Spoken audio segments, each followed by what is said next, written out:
here, so I really appreciate everybody coming out for the third of 6 public hearings on the state's strategic plan.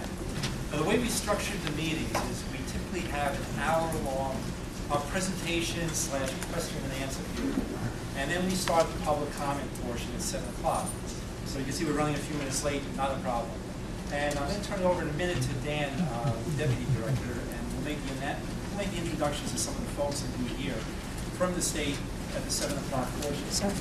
One thing I do want to ask is anybody from the press, we would appreciate if they would sign in also. We want to have a record of everybody who's here. The way the first portion is structured, Dan's going to give a presentation. It lasts about 20 to 25 minutes, and then we're going to have questions and answers. That's really the time to ask questions. After 7 o'clock, when we have the public comment, we won't be answering questions anymore. We just want to hear from you. We want your comment. And we limit the comments to 5 minutes. So we really want to make sure everybody has a chance to be heard and make sure that it runs smoothly and orderly. And we get bogged down if we answer the questions. We'd be happy to answer them, offline. We have staff here. But now's the time for the questions and answers. And with that, I'm going to turn it over to Dan. And then we'll go over the ground rules for the public comment at 7 o'clock. All right. Good evening, everyone. My name is Dan. I'm Deputy Director of the Office of Public Advocacy. You may know us as the former Office of Smart Growth in the Department of Community Affairs. I came on staff about a year ago here, and we've been engaged in this process to remake the draft state plan that this administration inherited from the previous administration. And in case anybody's wondering, we are taping this session for the sole purpose of making sure that any constructive comments that we receive are not missed, and that we can get a very clear idea of what those comments were in the event that we didn't take good enough notes. And then when you leave your card for comments, there may be an opportunity for us to circle back with you if there's an idea that really resonates, and we have an opportunity to really tie back into the final draft and we recommend to the final version recommended to the State Planning Commission. So what this is right now, this is a draft that's been proposed by the State Planning Commission at the end of a long process known commonly as cross-acceptance. The purpose of these public hearings is to get meaningful dialogue going and some input so we can at the staff level make recommendations to the State Planning Commission of deletions and additions to the plan to strengthen it so we can move forward and implement some of the good things we think that are in this plan. Our goal tonight is to quickly run through some of the plan development process, talk about some of the conditions that we think are in place that require a real rethinking of the way state planning framework has worked for the past 25, 30 years. So we're not, this is not a new system. Who in the room has been involved with a cross-acceptance hearing, a plan endorsement, right? So we have people that have been involved for maybe even the last 25, 30 years in this state plan framework under the State Planning Act of 1985. We'll talk to you about the high-level vision and mission this plan sets for the state without getting into the weeds to the details of what happens in each department. And we'll explain to you how we expect each department to contribute to this through agency strategic plans that will get into some of the implementation details that can only be driven from the departments. We'll overview some of the guiding principles for state decision making that we have in place, the 4 short goals and then the objectives and strategies that support those goals. Some supporting documents and give you some idea of the next steps. And you'll leave tonight with our contact information at a minimum. So you can engage with us. If you don't feel like speaking tonight, that's perfectly fine. If you feel like answering the question confidentially, you're more than able to give us a call in the office and engage with us one-on-one also. Or if you want to have a follow-up question that you don't think of tonight, please let's keep this conversation going. So I'm going to tell you a short story about planning and zoning. In New Jersey, we've got a very interesting system. Local land use decisions are driven primarily by municipalities. So every town in this state has a plan, a master plan, and land use regulations that manage things like density and use of those land. The county has probably land use regulations specific to drainage, access on county roads. At the regional level, you may live in a place that's impacted by the highlands or the highlands, or potentially CAFRA. So you have state level local zoning or regulations. And then at the state level, the state of New Jersey is required to have a set of regulations to manage the resources of the state that can't be managed at the local level, and that federal government requires to be managed at the state level. Things like water, air, transportation, things like that, clearly we may all be able to agree that cannot efficiently be managed municipality by municipality. To support that zoning regulation, each of those levels has a plan. The municipality has a master plan. The county has a master plan or some sort of land use plan. Your region may have a land use plan, and the state. This is what we're talking about here: is a state plan that was required to be put together by the legislature under the Kane administration, and we've been going back and forth with different variations of the plan for the last 25 years or so. In 2001, the last plan was adopted. The last plan was begun to be rethought in 2004. The statute requires this plan to be redone every 3 years. Needless to say, when this administration came on board, we inherited a plan that was 7 years past due to be readopted.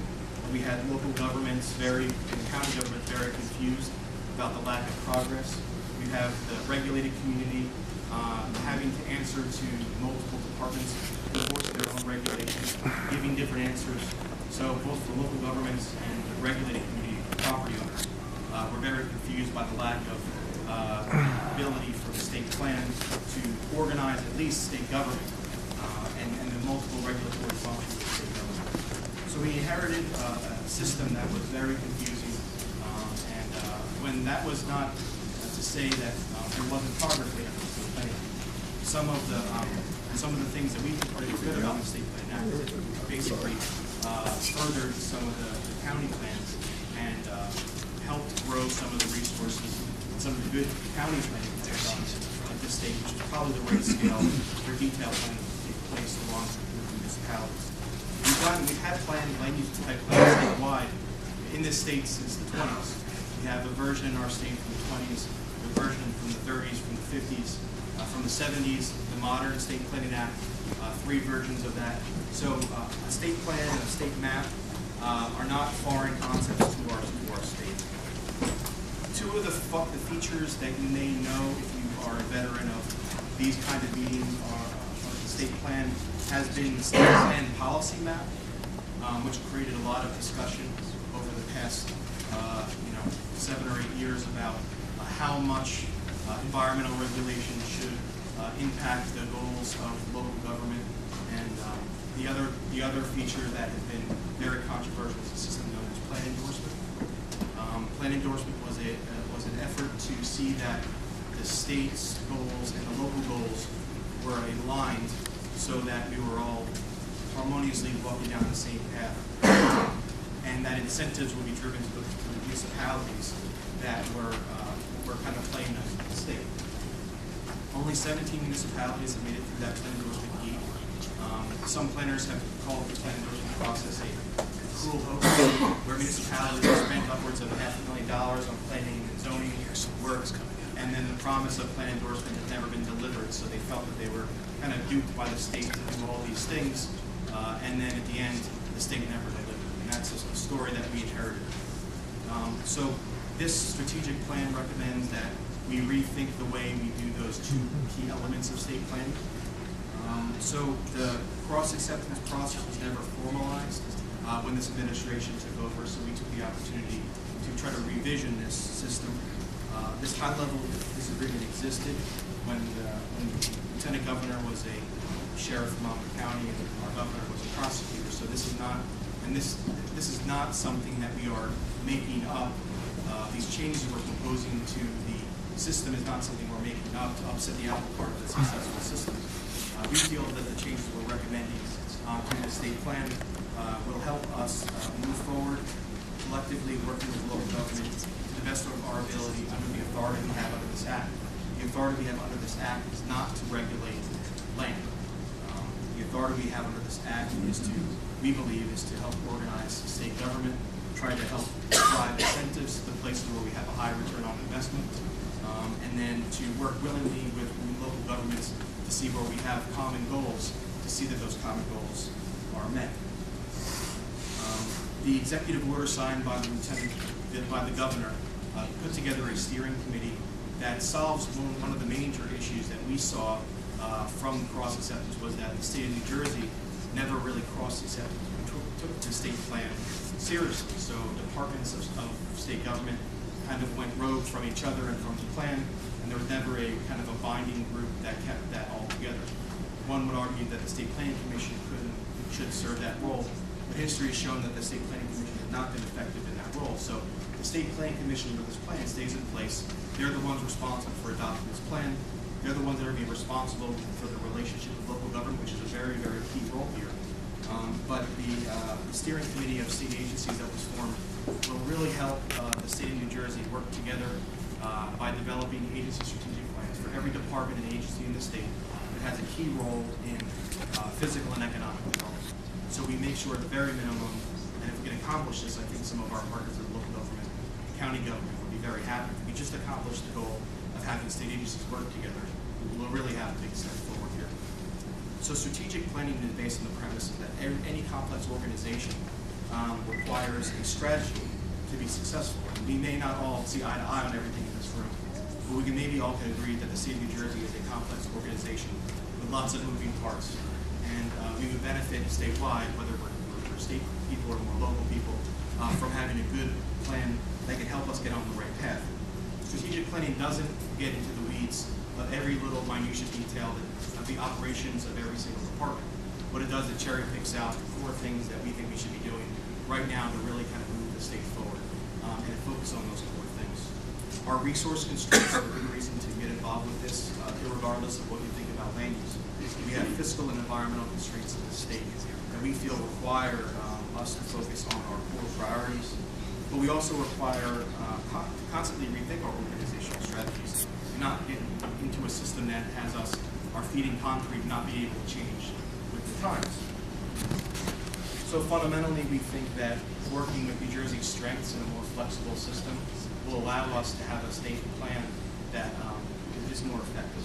Some of the strengths of this state that we identify in this plan are our talented and well-educated workforce, which is something that the firms that want to stay in the state and are seeking to come to the state look at as a strength. One of the things on their flow chart when they decide whether to stay here or come here, our workforce is one of those things that they really care about. Our extensive physical infrastructure, though needing an improvement in many places around the state, our infrastructure can be a real asset if we leverage it right. Our geography, we have the coast, we've got the highlands, we've got the pinelands. We've got a lot of beautiful places in the state, especially from a tourism perspective, that if we are able to protect, we can use that as a strength. We have industry in the state, firms in the state that are strong now and we want to keep strong. So if we focus on the needs of those industries and the needs of the workers in those industries, the people in our state, as an asset, we can really start to turn the corner. And in the last 25 years of state planning or so, we've learned that without strong, committed leadership from the top, none of this has any real chance of working. So we feel that this administration has put an eye towards, from an organizational perspective, having a state plan that helps organize their departments to a set of common goals. The plan includes a high-level vision and mission statement. So we don't talk about what our goals are for your property. If you're a property owner, we don't talk about what your goals should be for your business or your town or your county. We basically say that our high-level vision is one that where New Jersey will be the national leader of private and public investment, which supports sustainable communities. So our role in the state plan is to support communities, local and regional governments, as they set their plans, so we can have a strong opportunity for economic prosperity, which includes preserving our state's critical resources, creating healthier communities, and places to work, live, and recreate. So our mission in that is to focus our policies and investments. So it's very much narrowed down to our policies and our investment strategy on having these regions of our state which are diverse. It's almost impossible in New Jersey to have one set policy that you can apply statewide to work, because Last week we were down in Clayton, we were down in Galloway and Stockton. Now we're up in Newark. Next week we'll be down in Monmouth County, Morris County. And there's been a lot of people that have tried, smart people that have tried, but unsuccessfully tried to create a system that can properly detail, what an acre of farmland or urban land means in, say, Phillipsburg, and tried to compare that to an acre of urban or rural land down in, Atlantic County. It's just we've got a lot of economic diversity, cultural diversity in the state that we think requires a system that has a level of flexibility to work with the diversity that we have in the state. We think that's a strength. We heard through our plan development phase. In the spring, we went through a pretty intensive process where we had over 17 stakeholder meetings throughout the state, where we engaged with local governments, we engaged with environmental groups, we engaged with community development activists, we engaged with transportation and infrastructure advocates. We asked them some very simple questions about what we're doing right, what we're doing wrong. And of course, as you expect, we get different answers from the different crowds. We set these meetings up with the goal of not creating adversarial situations. We kind of had like-minded people in the room, so we knew we were going to get some constructive dialogue going as a result of that. And we heard different things from different rooms, but in general, we heard that this should not be a plan to force compliance with the statewide land use plan, because very clearly the legislature did not authorize the State Planning Commission to take over local zoning. And it's very hard to have an effective planning framework that doesn't have, that includes just a plan and not regulatory authority. So whether we want to or not, we don't have the authority to regulate land in the municipality. We do have the ability to use this plan to help us identify great places to make investments and great places to offer flexibility. Investments don't just mean development. Investments also mean preservation. We look at land preservation as an investment. We look at the protection of land and all that. Those are investments that we make in the state, not just buying 100 acres to stop housing development. Those are investments in the future of our state, and this plan does talk about that pretty clearly in one of our goals. It shouldn't be an additional layer of bureaucracy, so those things that we used to do that were very complicated and we're recommending we don't do anymore. We have a substitute for that that's more based on willing partners working with us, identifying things that make sense for their towns, and us incentivizing those actions in the future. It's not a substitute for local planning or zoning. As a result of this plan is adopted in any framework, your municipality retains control over your local planning and zoning. This basically helps us identify places where there is a common ground between your local government and state government, because we're the ones who primarily have the authority to make recommendations, we meaning the state, not me, meaning Frank Kennedy in one office. The state does have the power of the pocketbook to make investments, and that's the authority that we've been granted through either the federal government or by the legislature. So we have an obligation and authority to make sure the investments that we make have a high return on investment. And our criticism of us in the past is that we haven't been as careful as we could have been in terms of how we make those investments. It's not a silver bullet approach that was going to solve all of our problems. You may be in the room thinking, well, this plan doesn't say anything about our property tax structure. It doesn't say anything about some that you may not like home rule. Well, there's things that may need to be approved out of New Jersey that are not in the scope of this plan, no matter what you think. So this is not a silver bullet approach that's going to solve all of our problems. This is, I think, a good step to have organized state government. So when local government actually wants something from us, they get a unified response. They don't have to spend a lot of time burnt on consultants, and they get a kind of a common approach to transformative projects and investments.